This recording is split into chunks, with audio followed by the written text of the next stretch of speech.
Well, I have to be honest, so far we haven't had any incidents involving deepfakes. I think we need to move to the next level and say, okay, how can we practice a deepfake call? How can we then recognize a deepfake through a video of a CFO or CEO? On one hand, we need technologies that allow watermarking of real, verified content. We must also counteract with communication, training, and processes.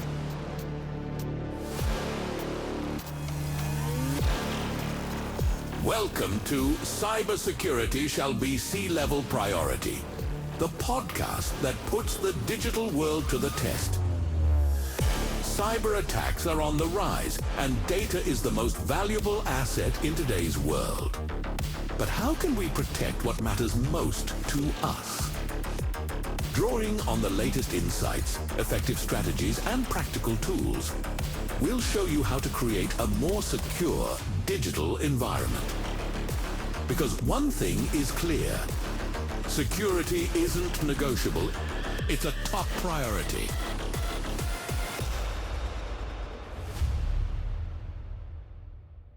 Hello, and welcome to a new episode of Cybersecurity Executive Matter, the podcast. Today, not in my studio again, but with a special guest, because today we are visiting Julia. And Julia has kindly invited me into her sacred halls.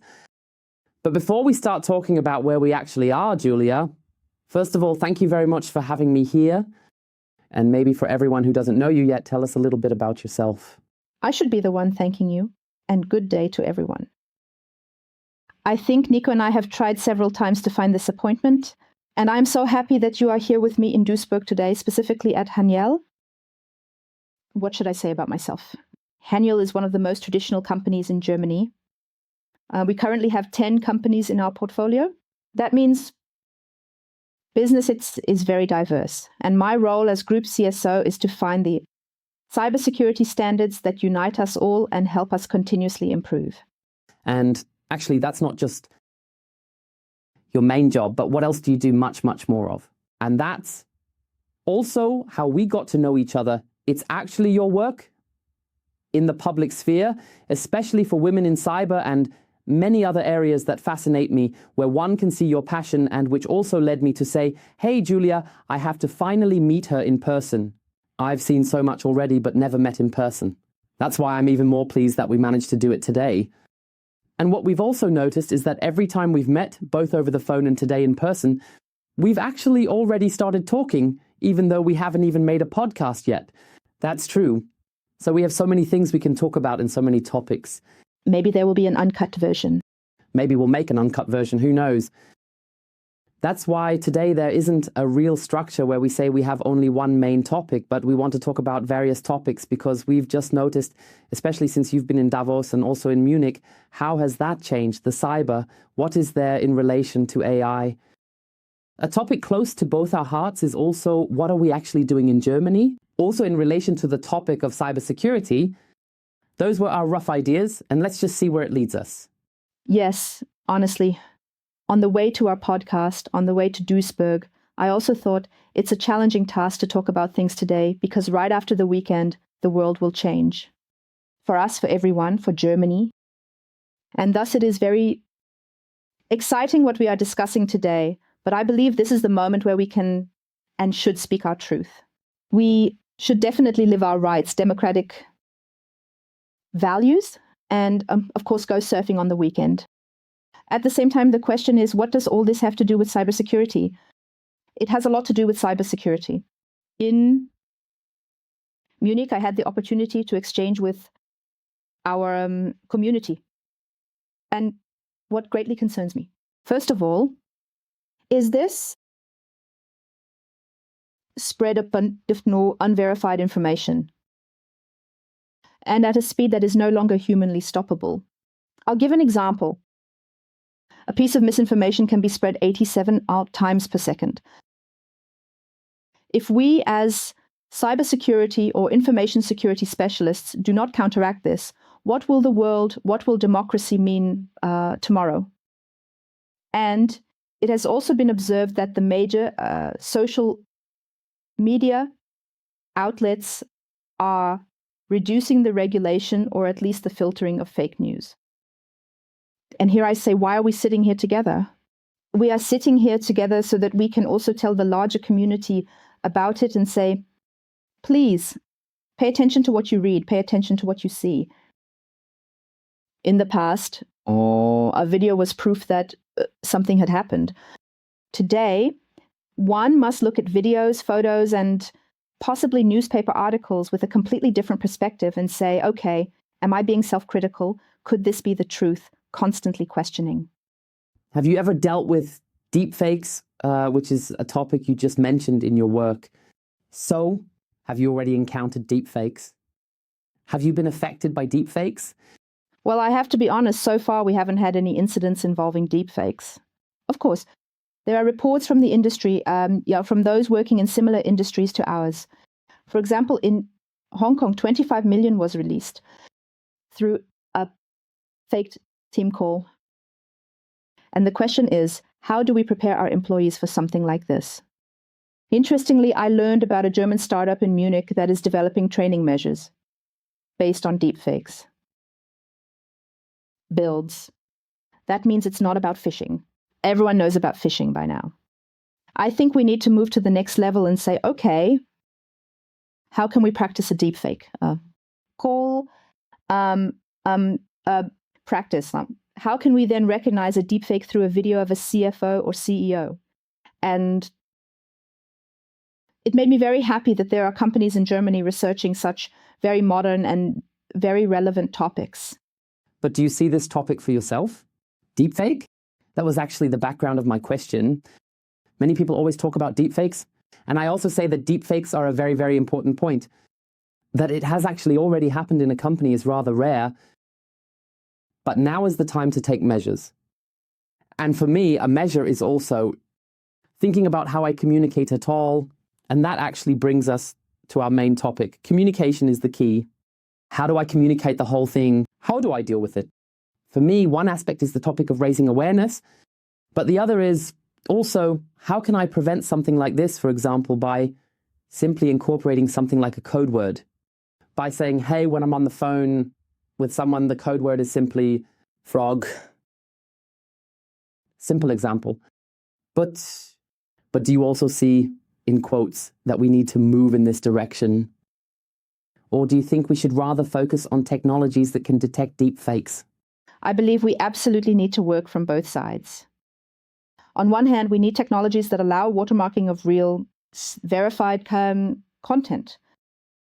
Of course, we have a European AI regulation that tells us AI regulation. So produced, generated content should be clearly labeled.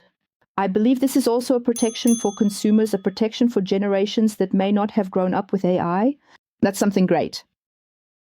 If it's not too complex and doesn't have too much bureaucracy, but overall, I think it's going in a very good direction. And at the same time, we must also counteract with communication, training, and processes. Only together does it make sense. We cannot rely solely on technology. How do you see it right now? Since you mentioned you were in Davos and now in Munich, how is the EU and specifically Germany handling it? Because on these topics, do you see a difference between the EU and Germany? Well, what I clearly perceived in Davos is a spirit of optimism. There was a lot of positivism, rather, against the possibilities of AI to perceive. There were discussions about what we can do, implementing great things with AI. For example, we can finally get to know our brains and understand how everything works. We can finally cure incurable diseases. We can also research climate change and the preservation of life. These are such great examples of how AI can help us. And when I returned to Germany, I was really inspired. And I thought, my God, things are really taking off. It's going to be great. And then after the Munich Cybersecurity conference, the mood was more like, beware, AI can also cause harm. Beware, we need to counteract. And I found Eva Maidel's lecture fantastic because she said that regulation in the right doses is incredibly important. It's like wearing a seatbelt in a car. No one would currently buy a car without a seatbelt. And that's exactly how I see it with AI. If it's necessary, if it protects us, it's good and right. At the same time, she also said that writing a regulation and making it available to the world is not the same as implementing a regulation. And we need more help there. Especially with smaller, medium-sized companies, with startups in Germany. Not to stifle them with regulations, but to say, we are here, we help you take the safe path. There, you address an important topic for me. Especially when we talk about regulation, it's also about how do I implement regulations. I recently had a great discussion about this where someone told me, hey, regulation also means, it doesn't mean you have to implement it this way, but you also have a certain degree of freedom. But that's exactly where I see the problem for myself, having this freedom, because if I don't know how to implement it and then have freedom, what do I do then? And I always find that challenging, especially when you mention startups or companies where the core business isn't AI, but they want to use AI to perhaps do more business, create new business. To do things differently, whatever it may be, that might also need AI to survive, but then they deal with these issues, have to deal with them and then come back to a problem. And then again, the topic I always mention, usability versus security. Then they say, okay, for me, the issue of security is not that important because I want to use the thing. And then you forget something again, and then you gain nothing through regulation. Do you see that other European countries are doing it differently? That is that other countries do not regulate as strictly or do not set such a path or set a stronger path that makes it easier to follow or implement.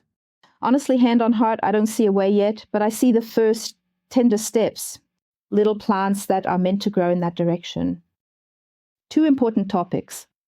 From my perspective, were also addressed at the Munich Cybersecurity Conference. Firstly, if we have a regulation, how do we ensure that this regulation is implementable? And that, regardless of the size of the company, perhaps, I'll make a comparison now, which will be very clear in the German-speaking area with swimming. There is a gold badge. At the moment, we are demanding a gold badge even from a non-swimmer. How about we start with a swimming certificate and now translate it into cybersecurity standards with minimum standards? For smaller, medium-sized companies, for startups, perhaps such a swimming certificate is enough to say, yes, we are secure enough, and this way we can start swimming with the big ones and simultaneously develop ourselves. The bigger you get, the more critical it becomes. The more critical the applications become, the stricter the standards also become. I also find that absolutely legitimate, because the other point is, yes, also that much of what is already included in the AI Act and is supposed to be implemented is not yet possible. So if you also look at the other side, which comes from the regulatory level, the AI officer, and everything that was in the AI Act, which is not yet fully in place, it also means that you can't do everything yet. And I've always been a fan of just doing something, just starting to do something. Where to begin? So not always immediately going for this 100% solution, as you say, aiming for the gold badge, first do the little things, see how good I am with the little things, and then maybe go for silver, and then maybe go for gold, instead of always favoring gold right away. Exactly. And I believe if we only have gold in mind, it can scare some companies, and they might say, this regulation is just a nuisance. We should make the regulations more accessible. Then say, okay, wonderful, the little things are actually just 2 or 3 steps. And then you're already well secured. Of course, I'm simplifying it. But this step-by-step model, I think that would be great. And the second topic that was addressed at the Munich Cybersecurity Conference is collaboration. Collaboration among us cyber professionals, but also collaboration between public and private sectors, meaning public and companies. Decades of SMEs, corporate startups, that we form an ecosystem and say, only together are we strong. We know the cybersecurity market is growing. This is a great opportunity. At the same time, cyber criminals are the 3rd largest economy in the world.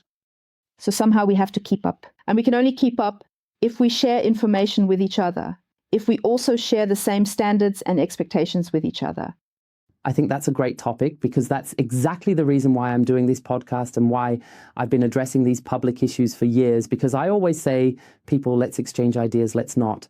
have this mindset of you are now my applicant or my competitor, whatever, because together we can all do something good for cybersecurity. But what is your personal feeling? Is it really being recognized?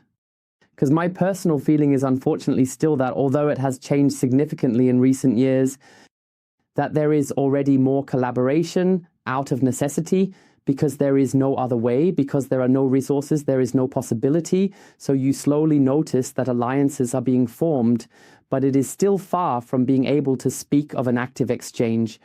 As I said, I perceive the first positive signs. And indeed, there are groups where the CISOs in Germany unite and at least exchange information. What is currently happening?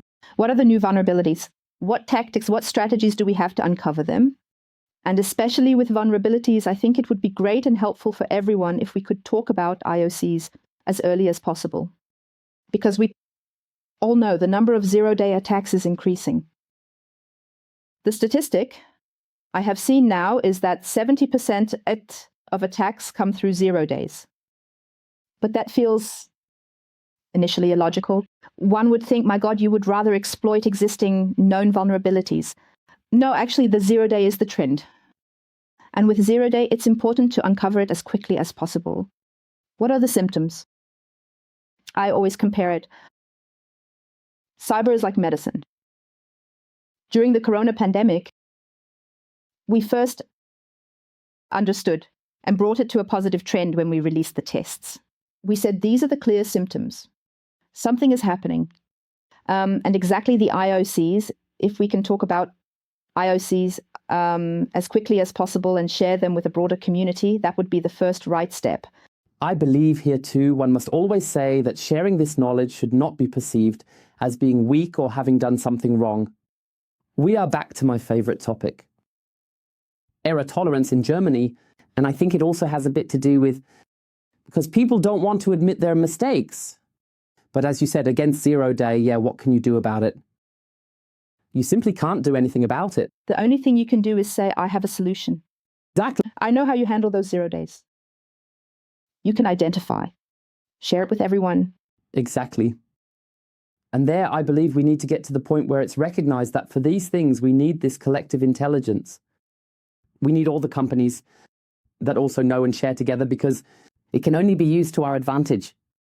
And it's just not like I'm showing vulnerability to someone else just because I say I've been hacked. But that is also, I believe... May I jump on this train of thought? Yes, the stigma of sharing that one has been hacked needs to go away.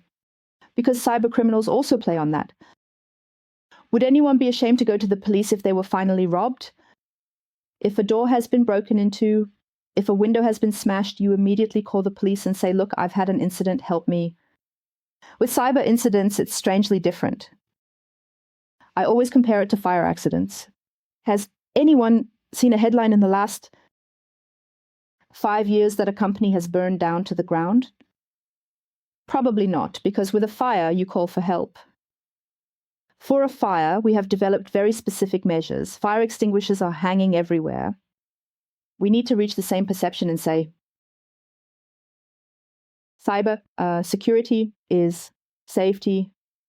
Digital safety, personal safety is essentially the same. And if we look at the trends again, we have a hybrid warfare approach, hybrid war. That means the cybersecurity incidents are so connected with the physical world, with the disruption, that society can no longer ignore it and be ashamed of it. We should talk about it. I think that's a super strong approach. And I also find it, especially as you described it, super important. Because I always say we need something similar to fire drills for cyber. No one debates fire drills. Why are we still debating cyber drills? But to stick with this example, because this is always a huge controversy for me, even among us experts. I already know 10 different opinions that will be written below saying, no, Nico, I see it this way, or no, Nico, I see it that way. But there is the faction that says, yes, we need to talk about these cybersecurity attacks because otherwise we wouldn't discuss it and the topic would eventually die out. And there is the faction that says, no, don't talk about it anymore because in the end it's fear-mongering and we don't make any progress. I think, again, it's about the dosage. I think we definitely need to talk about it because we must not forget it. we must not forget that such things happen. And I think, especially the topic of lessons learned, or as some say, lessons not learned, that should actually be the goal of such communication. I'm not a fan at all of bashing companies. It doesn't help any company or a chamber of commerce or the next municipal utility or the next municipal company that has been hacked again and everyone piles on again. That doesn't help anyone either. But I think we always need to ensure that we can create a balance here to see how we can generate a lessons learned from this information, the atmosphere, and the technology. Also generate a lessons learned for those involved. And I agree with you. But it also doesn't help to say that we have to report on it all the time, because then it won't work anymore either. So then, in quotes, you will eventually have it. At some point, people will tune out and say, well, now there are another 20 reports about hackers. Now I'm the next one. Yeah, what am I supposed to do about it? I don't feel like it either. And we already had the same topic in the preliminary discussion, the topic of the federal election. Yes, the federal election is important, and yes, everyone should go vote. But what happens if I stress it out like this and do nothing else 24/7? Then I can also end up going in the opposite direction, where people say, okay, I'm not interested in the topic anymore because I'm communicating too much about it. Yes, exactly, like information fatigue or a certain weariness. What is important in communication about cybersecurity is to put it in context. Because I believe many citizens have a vision or idea that cybersecurity takes place somewhere in the basement, in dark rooms. And if there's an incident, then in an emergency, a few IT people work over the weekend and then everything is fine again at some point. And the context for a cybersecurity incident can be that a city with hundreds of residents, 100,000 residents, can be without heating in the deep winter. Especially where NIS2, a law that was supposed to protect not only critical infrastructure, but also other quite important industries, unfortunately did not come into being. And when we communicate about it and say, everyone can be affected by it. If the family is sitting in the cold or has no electricity to somehow prepare dinner, then it certainly affects everyone. And one should indeed consider this hybrid approach. If we have an incident in the digital world, it will radiate into the physical one. And the extent can, of course, be critical. Now, back to your topic, we should not do this as fear-mongering, but I would rather do it in an activating way so that citizens also go to municipalities and ask, is our facility secure? Are my data secure? Do we have investments? Are we doing it in the right place? That's a great contribution. I once had someone who did it in Reykjavik and explained this whole e-governance to me. So Flurigan was a great topic. For those interested, feel free to watch the episode. And that was exactly it, because I asked, how can it be that you do everything digitally? And we are not doing that at all, and we always just talk about privacy. And he also said we were transparent from the beginning. We communicated transparently. Did it go wrong, or is it a mistake? Happened. And people came to us and said, guys, what have you done there? And is what you're doing safe? So there was a much greater interaction. Yes, I know, people will say again, yes, you can do that in Reykjavik, much smaller, can't be compared to Germany, and so on. It's just a small island. Yes, all well and good, I can understand that. But the approach or the method behind it can certainly be transferred to Germany. Yes, and again, step by step. We don't have to start with all of Germany directly, but country by country, municipality by municipality, start a small movement. Something I would say Germany for sure. Germany, but surely. Exactly. What comes to mind here is the topic of AI. I would like to talk about that again, because I think it's also a good bridge. We are now seeing many tools in the news that bring incredible potential. Just last night, something big was introduced by Elon Musk. It should again bring the next level of efficiency. I always wonder with these developments to what extent cyber and such are involved. That can't possibly work. I mean, that's also what I ask myself every time when you look at how fast this market operates. And we both know what security software development means, and that it's often taken as the thing that hinders progress. I recently had a recording with Jasmine where we talked a bit about the topic, emphasizing that it's never a hindrance and that there's always a way to do it agilely. I don't like the word agile, but to use agility. But it does require a bit of a process and also some lead time. And I think such things are often done quickly, and we want to show presence now. We want to seize the momentum now, and so on. And I can't imagine that security is prioritized in such cases. That reminds me of a saying. When they say, if you want to go fast, go alone. If you want to go far, go with the team. And that's exactly what we wanted to talk about regarding cybersecurity, or maybe also AI. If you want to go fast, go without cybersecurity. Perhaps if you want to go far, truly sustainably over years, that the tool also is not just hyped in the media for 2 or 3 months, but actually verifiable, trustworthy, delivers results, then you actually need security by design. Now I've mentioned another buzzword, security by design. Is that actually what you will be doing in the future? Just a myth? Well, not for me. I always say very clearly for myself, that's how we have to live. I mean, I come from OT where it's something completely different anyway. There, security by design is already the state of the art, I would say. State of the art? The wrong word, I'm confusing it again. But it should be standard, so to use it in other areas. And I would say it's difficult in the normal IT sector. So I think a lot is still solved in IT through technology. Really, through this topic, I do security with technology and not inherently. And especially when I look into a completely different area, when I go into BC, then we have the problem again, the cost factor. And then security is way down the list again, because security is an extra chip, extra options, encryption, whatever. Or it has to be included somewhere. We're back to the topic of IoT in the private sector or the home surveillance camera, where I don't see security by design at all. Exactly, the topic of OT as well. Great that you mention it, because in our portfolio, I see more and more that OT should be the focus.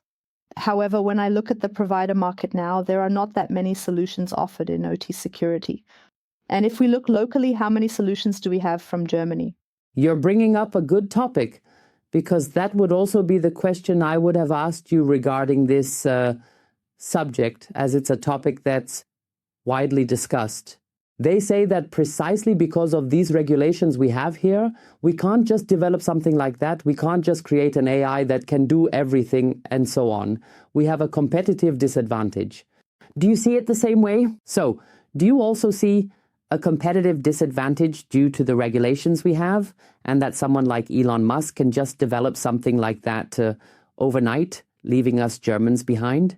I would now quote someone with whom I had the honor of speaking in Davos, namely Andrew Ng. Andrew Ng is truly the godfather of AI. He was one of the co-developers of Google's models and certainly knows more about the subject than I do. And he said that regulation actually increases momentum. Why is that?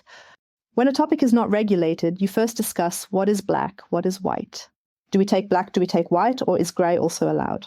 As soon as it is written down, it is clear, then you can go ahead, develop, seize opportunities, and also be sure that it will still be legal. In 5 years, when the regulation comes, so that this club doesn't come back, this boomerang doesn't return. And I think it's great how he said that.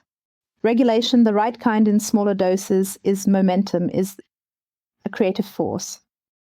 What we see here in Europe is that we have a lot of regulation. It's not that we don't have it. Now it doesn't fit into a coherent picture because we have too many puzzle pieces. But the question is, what should the target picture be? What are we aiming to regulate towards? That means the next step, also in response to your question, is to say, okay, what should ideal regulation look like? What do we actually want to achieve? And then maybe trim the puzzle pieces we have.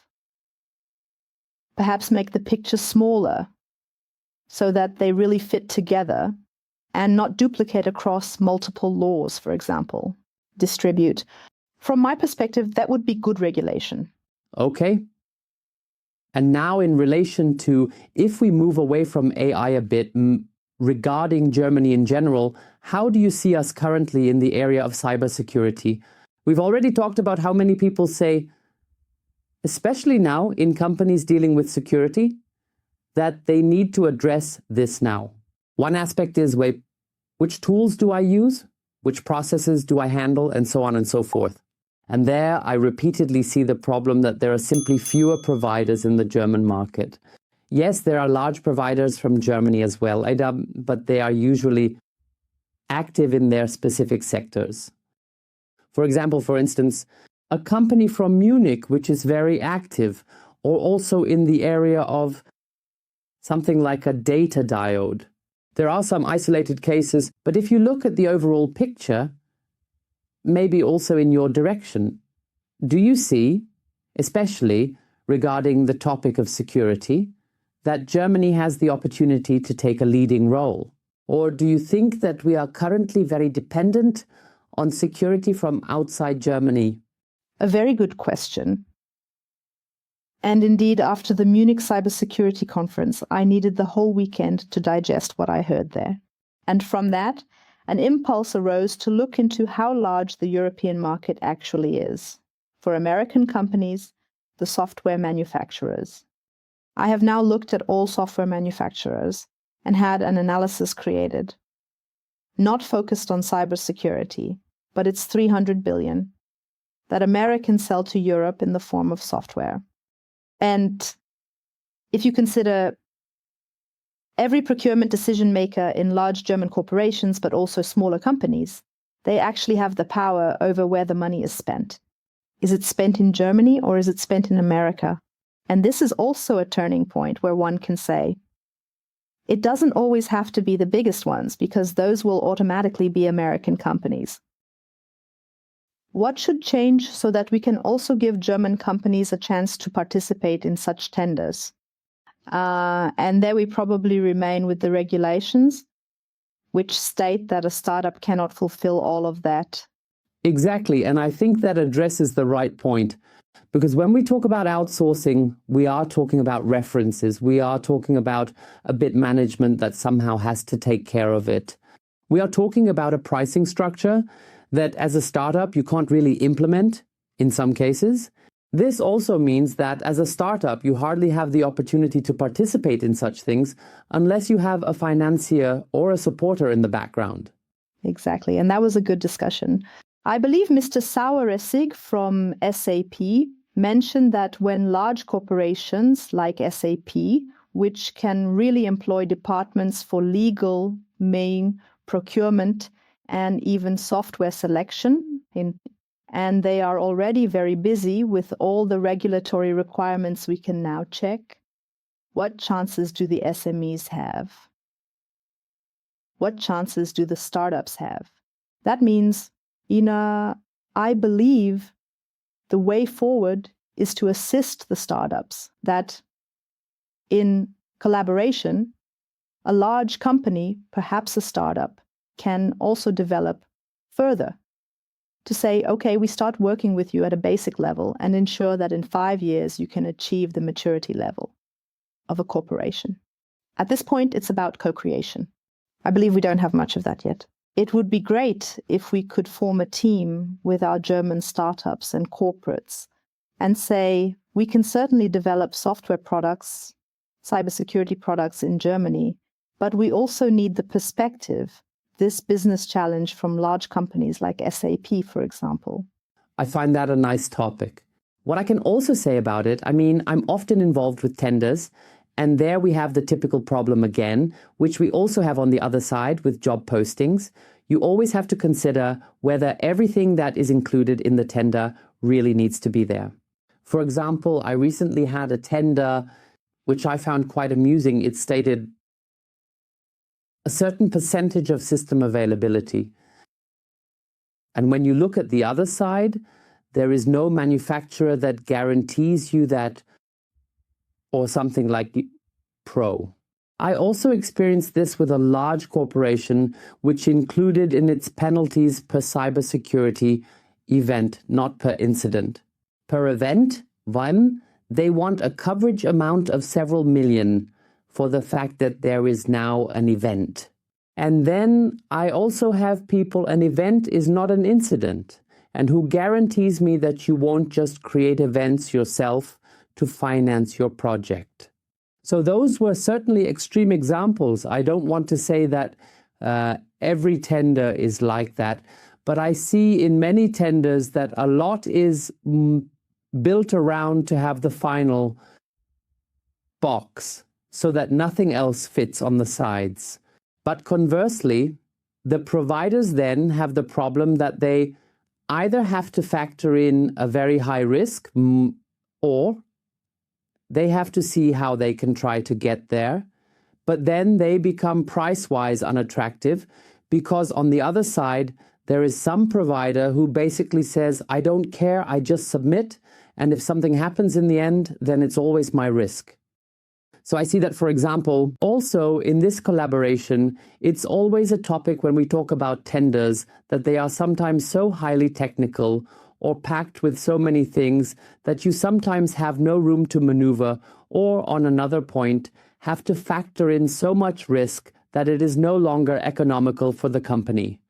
Very good point, because there we are again at the risk or error culture. On which side does the risk remain? Is it with the company that perhaps hasn't thought through everything down to the very last detail, and in the end maybe 10% or 5% is missing? Or is it with the provider who now has to deliver 180%, even though this 180% scenario might not even occur? I would wish for us to work in phases again. As a company, we could also start by working with this provider for a year. And we can also go with the company like co-creation. And if we're missing a feature, we don't need it right now. But make sure it's perhaps on the roadmap in 6 months. And that's how you can approach it. I think it's a great example, because it's also a topic where I say, if you invest in a long-term partnership, you're not just investing, unquote, you in your wallet, because it's also a cost saving for you. You're also investing to some extent in the trust you can provide, because you can develop together with the partner. You can endure things together with the partner. I always tell our customers that we want a partnership on equal footing, where we work together, where failures and successes are shared together. And it never makes sense to talk about a contract for 1 year or 3 years. You have to consider a 5-year term because it's simply the most sensible for both sides. And I also believe that this is an appeal that should be conveyed to other companies as well. If you are looking for partners, then really consider whether a 1-year or 2-year partnership is truly sensible, because then you'll have to start all over again in the end. Or you say, okay, you take this long journey with a company, but on this journey, you can grow together. And it can always happen that along the way, one goes left or one goes right. Absolutely. So this willingness should be there on both sides to co-develop the product, especially regarding your topic of the agile world. The world is changing so quickly. We cannot expect an entrepreneur to have 100% of the functionalities ready today, because tomorrow things might have changed again, and new functionalities might need to be developed immediately. So it's more about the dialogue, about creating the products together. At the same time, in tenders, the focus is often only on selling the product. And from practical experience, I see that a product ends with the signature, not the work. That's when the work really begins, to implement such a product, to obtain services, and to have the resources to actually derive value from this product. For example, SIAM. SIAM should also be one of the regulatory requirements like NIS2, for instance. But for a team that only has 2 or 3 colleagues, implementing SIAM can be somewhat counterproductive, because who is supposed to evaluate all these events? Who should respond to it? And therefore, my appeal is to offer it directly with managed service, so that you not only have a tool, but also a team that provides the service. But I have to interject here because we are a managed service provider. However, you also have to understand that it only works if you have someone on the other side who is reachable. So a provider can never take over 100% of the work, because even if they had the access, You would never let an external party have 100% access to the system and say, do whatever you want. It is always a collaboration with the customer, and the customer or the company must also understand that I need someone who is approachable. So I agree with you, yes, we are a service, but especially with a team of 2 people, as you just outlined, it must also be clear that 24/7 means someone has to be reachable. Whether it's waking someone up from bed or saying, let's leave it for now and wait until the next day. Someone has to be present somewhere in the process. And I agree with you, we need to stop always talking about processes. But I also want to interject here because I see this repeatedly. You're talking about the product, and I always say that too. In service, I often see the problem that people compare apples to oranges because service is not the same as service. For example, I recently had a case. Someone purchased a seam, added a sock, and ultimately the company received nothing more than tickets. And that was it. So tickets are simply created, a notification pops up, and they are told to handle it. And if something else is supposed to happen, then the company is responsible, and one person does it this way, another does it that way. And I believe the problem here is that companies need to engage more with the service and the service agreement or service catalog and determine which service is the right one for them. There are not just black and white options, but many differences. But you also shouldn't compare one directly with the other because they are simply completely different service models. I can write that to 100%. We have also seen examples from practice where, when reading through the contract, a company imagines how it will work and thinks, yes, that's how it will function. But in reality, the tickets just keep coming in and nothing actually gets resolved. So it's about whether when we purchase a SIEM or SOC, it's about detection or also about remediation. And then to your point, there should also be someone on the other side. For me, this is a topic of shared responsibility, not just with managed services, but many companies are in the process of cloud migration. And often there is a false sense of security. Now we're in the cloud, now we're secure. At the same time, I wonder if we are relying too much on the big cloud providers and what opportunities do we even have to participate. And yes, I am also co-responsible, and I have the right to inquire, to audit, etc. Super interesting topics. So I think we've learned a lot today, especially about the differences between how it was for you in Davos and also in Munich. The final question I would ask you today, and I would simply be interested in your answer, what do you see as the next, I'd say, 3 or 4 top topics for you, also personally? What can we do to, I'll pick up a slogan now, I think it's great, maybe we'll develop something from it, who knows? Make Germany safer. What would you put under the slogan? We can take the example. We are currently in the election campaign. We are campaigning for cybersecurity, something like make cybersecurity great again. What would you include under this slogan? Make Germany safer. First of all, work together, not against each other. Move away from bashing, more towards trust. We are one country. We should trust each other. Whether you are a provider, a government agency, in the business sector, or conducting research at a university, we are all behind the same mission to make Germany safer. Secondly, after trust, have courage. Have the courage to do things differently, which might have been different in the past. For example, instead of spending a few million on an American company, maybe look at what I actually have here. In Germany, we have great talents. We have no. Number 3, in all patent applications worldwide, that means we already have solutions. So just trust and implement solutions. And perhaps most lastly, stand by values. Simply stand by values. What we have built here over years of history in Europe still holds value. We must stand by this, and we should also defend it, both in the digital and physical world. I thank you.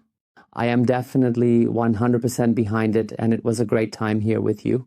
As I said, I thank you for that. And with that, I would say that's it for this episode of Cybersecurity Chef Sash, the podcast. We'll hear and see each other next time. Until then or something,